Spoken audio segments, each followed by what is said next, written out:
Quem é que tem 2 polegares e sempre traz para você informação sobre importação? No vídeo de hoje a gente vai falar para vocês sobre as multas na importação e como elas podem estar com os dias contados graças a esse papel aqui que está na minha mão.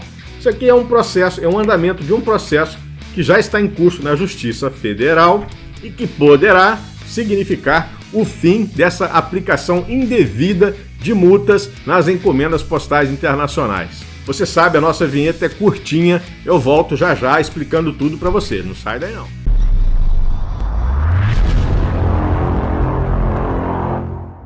Este papel que está aqui na minha mão é um andamento processual de uma ação judicial que já está em curso lá no TRF de São Paulo, no Tribunal Regional Federal de São Paulo.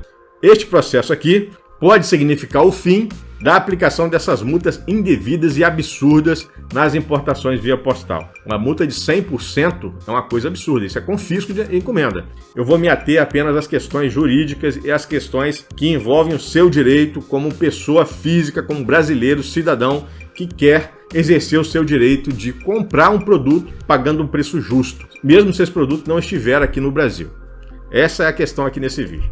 Por uma questão de ética, eu não vou citar o nome das pessoas envolvidas, não vou falar o nome dessas pessoas, mas o que está aqui é uma informação pública, de origem lícita, de um órgão público, que é a Justiça Federal de São Paulo, que está disponível na internet. Se aparecer um nome ou outro aqui, não é uma divulgação indevida, isso já é uma informação pública que está lá disponível para quem quiser acessar. Se você chegou aqui pela primeira vez, aproveita aí, não perde tempo, clica, inscreva-se, ative o sininho, passe a nos acompanhar. Vem também para os nossos grupos de mentoria e ofertas que estão aí na descrição do vídeo. 11/11 de 2022 está chegando, Black Friday também, e você vai querer ter a melhor informação. Não basta você ficar naquela live bacana do canal Bombadão. Depois que vier a fiscalização, você pode acabar na mão. Aqui não, vem, porque aqui você vai ter informação. Muita gente tem sofrido ao longo dos últimos anos aí com multas abusivas na fiscalização aduaneira das alfândegas do Brasil. Não só de Curitiba, que é a principal, mas São Paulo, Rio de Janeiro também tem sido recorrente a aplicação de multas. Isso sempre acontece quando a encomenda cai na RCV, e é a retenção para comprovação de valor, ou na RPE, retenção para esclarecimentos. Houve casos também em que o agente fiscal não pediu documentação, simplesmente foi lá, arbitrou um outro valor, pelo qual ele taxou a encomenda e ainda aplicou uma multa de 100% sobre a diferença entre o valor que ele arbitrou e o valor que estava declarado lá na etiqueta CN22 que acompanha todas as encomendas internacionais. O fato é que essas multas são indevidas, elas penalizam o importador, a pessoa que é destinatária da encomenda internacional, como se esse tivesse sido uma pessoa que agiu de má fé, que agiu no intuito de sonegar, que agiu no intuito de prejudicar a fiscalização. E todos nós sabemos que em nenhum momento durante o processo de importação nós temos a oportunidade de informar qual foi o valor que nós pagamos por aquele produto. O único momento em que nós somos chamados a apresentar alguma documentação sobre uma importação é quando ela cai na retenção para comprovação de valor ou na retenção para esclarecimentos. Se eu encaminhar uma documentação que não corresponda à verdade dos fatos, seria devida uma penalidade, uma aplicação de multa, uma falsidade material. Mas não há que se falar em falsidade ideológica na declaração de valor, uma vez que quem faz essa declaração de valor da encomenda não é o importador, e sim a pessoa de lá de fora que fez a informação que consta na etiqueta e que foi gravada pelos Correios, que é o agente responsável pelo desembaraço aduaneiro das remessas postais internacionais recebidas dentro do regime de tributação simplificada instituído pelo Decreto-Lei 1804 de 1980, que já prevê uma série de situações em que a Receita Federal poderia e deveria estar utilizando as prerrogativas para atribuir valores em cima daquelas encomendas que o fiscal entender não ser o valor justo, não ser o valor comercial, não ser o valor de mercado. No entanto, atendendo ao lobby protecionista aí, a gente já sabe de onde, de quem e por quê, a Receita Federal tem agido cada vez com maior rigor em cima das pessoas que compram produtos do exterior, fazendo verdadeiro confisco de produtos, aplicando multas, porque, pelo previsto na Instrução Normativa 1737, se uma encomenda for multada e ela não for paga, o pacote não é devolvido ao remetente e ele será encaminhado para leilão. Isso, para mim, é confisco disfarçado de multa. Essas multas vêm sendo aplicadas com base num documento interno da Receita Federal de lá de trás de 2004, que diz o seguinte, um verdadeiro absurdo. Leiam comigo para vocês verem como é. Ato Declaratório Interpretativo SRF número 17 de 23 de junho de 2004. Dispõe sobre a aplicação da multa de 100% sobre a diferença entre o preço declarado e o preço efetivamente praticado na importação ou entre o preço declarado e o preço arbitrado. Artigo único. A aplicação da multa prevista no inciso 1 do artigo 633 do Decreto 4543 de 26 de dezembro de 2002, Regulamento Aduaneiro, independe da caracterização de fraude, sonegação ou conluio e alcança toda e qualquer situação em que seja constatada diferença entre o preço declarado e o preço efetivamente praticado na importação ou entre o preço declarado e o preço arbitrado. Jorge Rachid. E essas multas têm sido aplicadas em cima de você que compra produtos internacionais, da gente, nós, cidadãos, pessoas, brasileiros que compramos do exterior. Nós que não temos nenhuma interferência no processo, nós que não somos quem declara o valor para a alfândega, nós que não vamos lá no Siscomex para gravar a declaração de importação. A nós não é dada nenhuma oportunidade, previamente à fiscalização, de entrar no processo e dizer, olha, eu paguei X e esse produto aí é tal. A única coisa que os Correios nos permitem fazer hoje é o seguinte, vincular o nosso CPF, o nosso passaporte na encomenda. Tá lá. Quando você vê lá no rastreio, tem lá a informação de identificação do importador. Só isso que nós hoje temos condição de fazer. Isso ocorre somente quando a fiscalização vem, seleciona alguns e deixa e fala assim, olha, separa esse aqui, pede documentação para comprovação de valor. Aí a Receita pede a documentação para comprovação de valor, você como cidadão de boa fé faz o quê? Envia a documentação que originou o pagamento. Comprova tudo. Manda a tela do pedido lá no site, manda o boleto que você pagou ou a fatura do cartão, tudo conforme previsto. Você, agente de boa fé, está informando exatamente o que pagou. Aí o que a Receita Federal faz? Ela vê aquela diferença de valor e aplica em cima de você que não mentiu, você que não agiu de má fé, aplica uma multa de 100% da diferença de valor eventual apurada ali entre o que foi declarado por quem te enviou e pelo que os Correios gravaram lá na DIR e o que você está declarando. Você que está declarando a verdade paga o pato de outras pessoas que não fizeram a parte que elas deviam ter feito. E tudo isso baseado no quê? No protecionismo. Isso é feito para desestimular você de comprar de novo do exterior. Quantas pessoas que tomaram essas multas não foram buscar os seus direitos e desistiram de importação? Perderam o produto, falaram, tive um prejuízo, nunca mais vou fazer isso. É isso que eles querem que você faça. Mas nós estamos no Brasil, o Brasil já é e continuará sendo um país onde predomina o Estado Democrático de Direito, onde a lei e a Constituição prevalecem acima do poder das autoridades públicas, sejam elas aduaneiras, policiais, executivas, judiciais ou parlamentares, e assim a gente, como cidadão, nós como pessoas, temos o direito de acionar a justiça contra qualquer arbitrariedade. O Estado Democrático de Direito prevê que todos nós somos inocentes até prova em contrário, que essa prova não cabe ao inocente apresentar, e sim a quem acusa é que deve provar. Mas agora eu vou apresentar para vocês as bases jurídicas que protegem você como cidadão desta aplicação indevida e que permitem a você ingressar em juízo e pedir a chamada repetição de indébito, ou seja, a anulação e a devolução do valor pago a título dessas multas abusivas. Esse que você está vendo aí é o artigo 112 do Código Tributário Nacional. Ele diz o seguinte: a lei tributária que define infrações ou lhe comina penalidades interpreta-se da maneira mais favorável ao acusado em caso de dúvida quando a capitulação legal do fato, a natureza ou as circunstâncias materiais do fato, ou a natureza ou extensão dos seus efeitos, a autoria, isso aqui é importantíssimo, imputabilidade ou punibilidade, e a natureza da penalidade aplicável ou a sua graduação. Meu amigo, minha amiga, esse inciso aqui mata, porque, como eu disse para vocês, em nenhum momento somos nós que declaramos aquele valor que vai lá registrado na etiqueta da encomenda ou que é gravado no sistema da Receita Federal. Nós não somos os autores deste processo.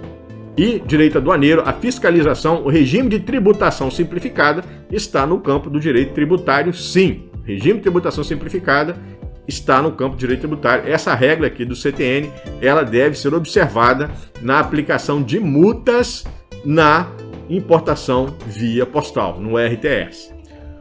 O que embasa também essa aplicação de multas é a consideração pela fiscalização, pela alfândega, de que o destinatário da encomenda iria se beneficiar daquela sonegação cometida pelo remetente, que enviou uma informação que de repente não bateu com a informação real que você forneceu quando a sua encomenda foi retida e você enviou a informação correta.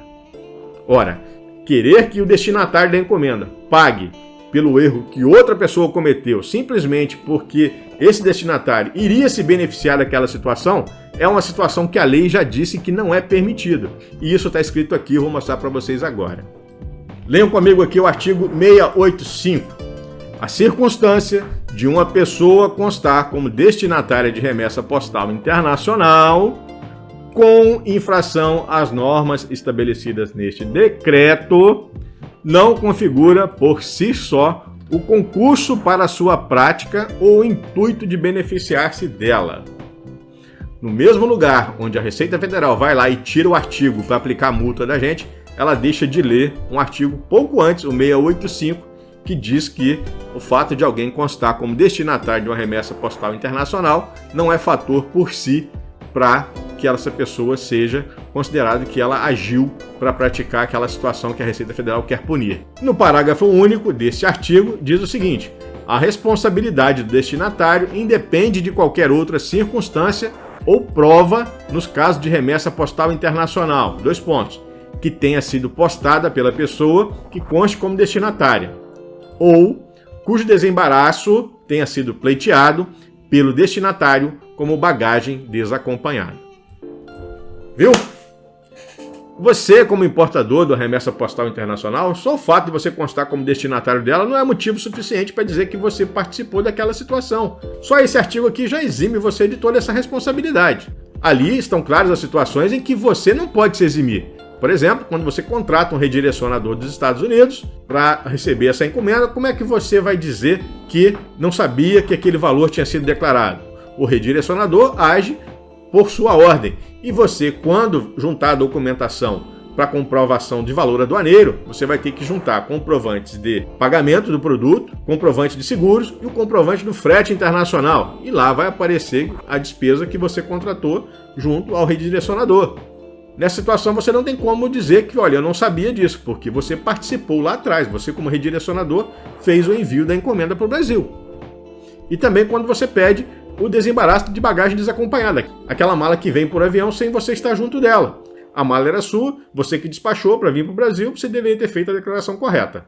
Fora isso, você não tem que ser considerado culpado pela declaração feita, uma vez que você, como importador, como comprador de um terceiro que enviou para você aqui no Brasil, não teve nenhuma interferência no processo de declaração aduaneira. De uma forma bastante resumida, são estas as principais questões jurídicas e os principais dispositivos legais que envolvem a aplicação de multas pela alfândega nas remessas postais internacionais, nas nossas compras via correios. Mas este processo aqui, que está na minha mão, agora eu vou falar sobre ele pode acabar com isso. Pode. Por que eu digo pode? Da cabeça do juiz vai sair uma sentença. Só que essa sentença, às vezes, ela pode ser favorável a uma tese ou favorável a outra tese. O que vai dizer que se o que sair aqui nesse processo vai terminar com essa abusividade na aplicação das multas, será um entendimento dos juízes que vão julgar esse caso. E por que esse processo pode acabar com a aplicação dessas multas? Pelo seguinte: essa pessoa que moveu esse processo, lá atrás, em 2019, ela teve uma multa. Ela recebeu uma multa pesadíssima, pelo que eu vi aqui, um valor expressivo, mais de R$9 mil, numa compra internacional que ela fez. E o que ela alegou na sua petição inicial, no seu pedido ao juiz, foi tudo que eu disse para vocês aqui. Doutor, olha, eu não tenho que pagar essa multa porque eu não participei disso, eu não tive intenção de enganar o fisco, quem fez isso foi o remetente e a União, a Receita Federal, não provou que eu tive participação no processo, mesmo assim me aplicaram a multa. Foi isso que ele disse na petição inicial dele, não com essas palavras, eu só resumi aqui o que ele relatou por lá.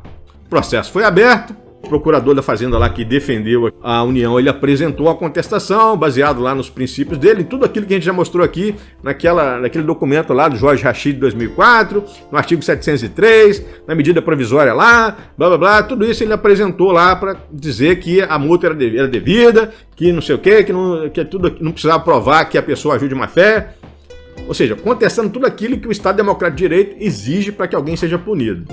Mas o juiz não deu ouvido para a União, não. O juiz lá de primeira instância, que decidiu isso lá no Juizado Especial Federal, ele deu ganho de causa para o autor, deu ganho de causa para a pessoa que entrou com a ação.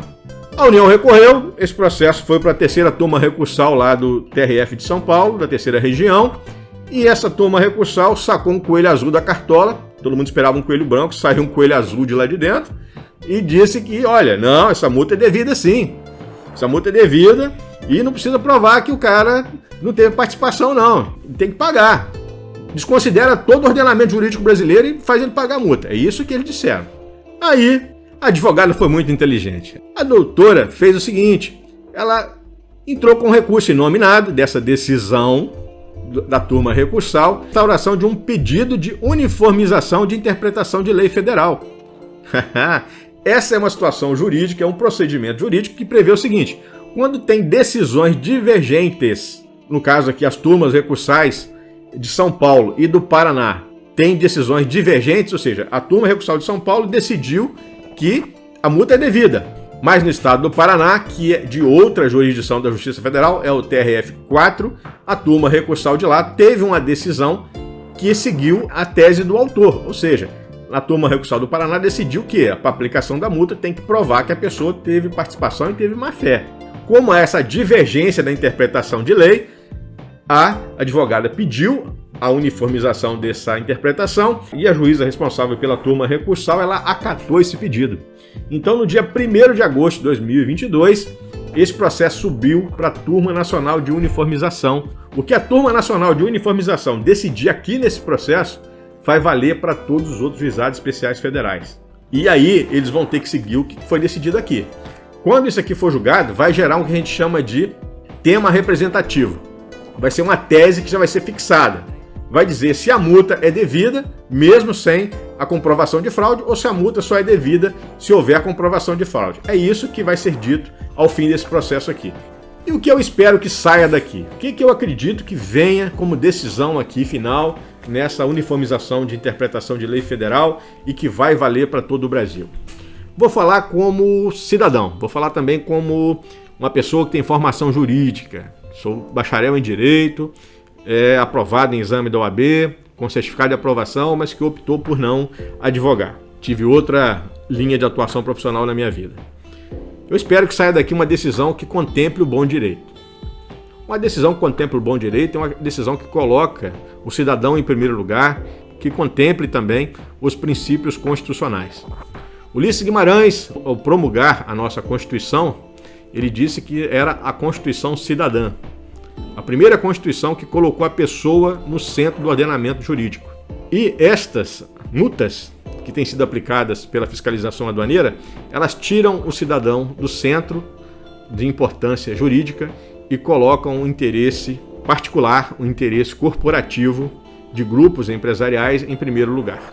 O que eu espero então é que essa decisão seja tomada no sentido de que essas multas só possam ser aplicadas em caso de comprovação de que o importador teve participação, de que ele agiu dolosamente para que um valor declarado a menor fosse feito com o intuito de sonegação fiscal. Fora isso, qualquer decisão que não contemple isso não é uma decisão que estaria atendendo ao bom direito. Seria uma decisão que estaria atendendo a interesses corporativos ou ao interesse do Estado, de um Estado autocrático que é repressivo, a um Estado que não respeita a cidadania dos seus nacionais.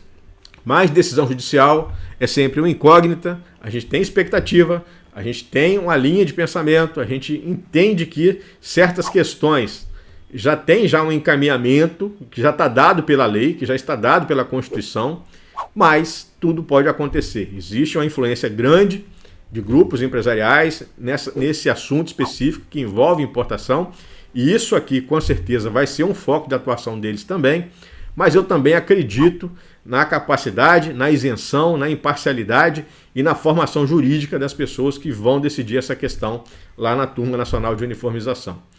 Peço a Deus que guie, ilumine a decisão dessas pessoas, para que elas tomem a decisão final dentro da melhor prática jurídica, dentro do bom direito, pois essa decisão vai valer para todo o Brasil a partir de então. Todas as ações nos juizados especiais federais que tratarem de aplicação de multas pela fiscalização aduaneira nas encomendas internacionais vão ficar submetidas ao que for decidido neste pedido de uniformização de interpretação de lei federal. Que Deus os ilumine e ampare, que eles tomem a melhor decisão. Se você gostou desse vídeo, te peço, inscreva-se no canal, ative o sininho e venha nos acompanhar. Se você não fizer isso, você vai estar perdendo, é o que eu posso te dizer por agora. E tudo que envolver esse processo, assim que essa decisão sair, a gente vai trazer aqui para você a informação dizendo, e aí, acabou a multa assim, aplicada de forma leviana, ou isso vai continuar? Quer saber? Inscreva-se no canal, ative o sininho para você ser notificado dos nossos próximos vídeos. Vem também participar da nossa comunidade, nós temos um grupo de mentoria no Telegram, temos grupos de ofertas no WhatsApp, temos um canal de ofertas no Telegram e o 11 do 11 está chegando, né? Daqui a pouco mais de um mês vai ter o 11 do 11, vai ter a Black Friday também no final de novembro e você já vai se preparando desde já para que você tenha as melhores ofertas e também não caia em nenhuma arapuca depois na fiscalização. Se você acompanhar o nosso canal, você vai ter a melhor informação para comprar e também a melhor informação para evitar problemas na fiscalização. Tá dado o recado, espero que você se inscreva, que você se junte a nós. Por hoje é só, fiquem com Deus. Se você se inscreveu, você vai estar comigo no próximo vídeo. Eu vou estar aqui te esperando. Até lá!